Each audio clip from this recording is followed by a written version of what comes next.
lors des examens prénuptiaux, parce que beaucoup de gens me posaient cette question. Si ma femme a un résus négatif et moi j'ai un résus positif, est-ce que nous aurons des problèmes dans notre parcours lors de la grossesse ou les enfants qui vont naître? Je me suis dit non, c'est un sujet très pertinent d'où beaucoup de gens n'auront pas assez de questions, en fait, assez de réponses pour se répondre à leurs questions. C'est pourquoi je suis là. La réponse en est que si je prends l'exemple de moi, je veux me marier et en faisant des examens prénuptiaux, je me rends compte que moi je suis opus, déjà moi je suis opus, et que ma femme est A négatif, ou B négatif, ou AB négatif. Le risque survient à quel niveau? Quand ma mie qu'on a groupe yango qu'on a résus négatif, résus positif, nico opus, j'essaie au moins de changer pour permettre à ce que beaucoup de gens puissent bien comprendre. Quand bien qu'on a groupe yakeni A, peut-être A négatif, ou bien B négatif, ou bien AB négatif, mais mi et mi bon ani qu'on a groupe sanguin et qu'on a résus positif. Le grand problème en est que lors de la première grossesse, quand ma bibi en a concevoir pour la première fois, le groupage, en fait, le globule rouge, il est à quoi mon fœtus. Quand il n'a pas ma résus yamwanaoume, donc disons que le résus que le fœtus va porter, si c'est vrai que c'est pour l'homme, ça sera comme un danger ou un agent pathogène ou un corps étranger dans le sein de la maman. Étant donné que la maman a un résus négatif, voilà, ça sera comme un agent pathogène. Donc, il n'y a pas ça, ni bandi, il faut qu'on élimine. Qu'au grossesse, il y a quoi ça? La femme va produire les anticorps pour lutter à ce que il est qui condamné, qui toque. C'est pourquoi pour la première fois, lors de la première grossesse, la femme attaque dans ma complication à Mingisa. Au moment où il y a ces deux personnes-là, donc un résus qui est positif, il y a bon, mais qui est dans le sein de la maman, il y a qu'on a résus négatif. Déjà, vous vous rendez compte qu'il n'y a pas ni moumouille, ni moya, moukou ma résus mbiri. D'où, bikou impossible, c'est ce qu'il y aura une attraction. Vous voyez? Alors, mon grossesse, il y a quoi ça?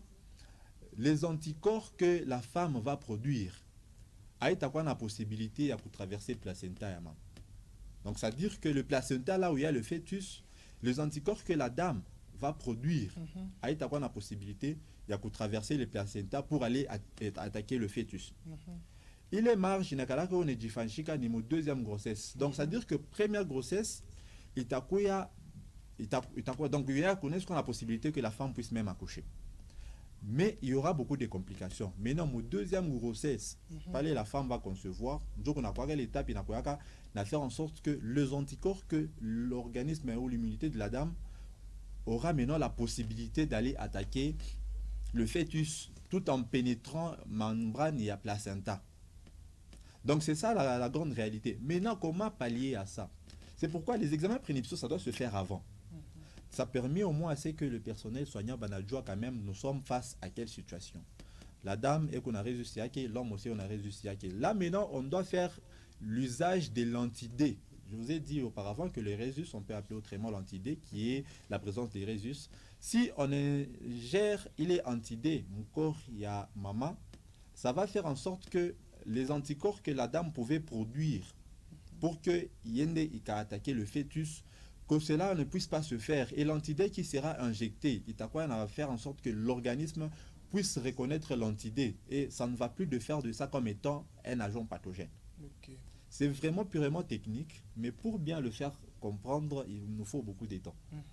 Mais en tout cas, si déjà vous le connaissez au préalable, les gens qui font face au moins à ces choses pareilles, c'est mieux de passer nous voir pour des amples explications.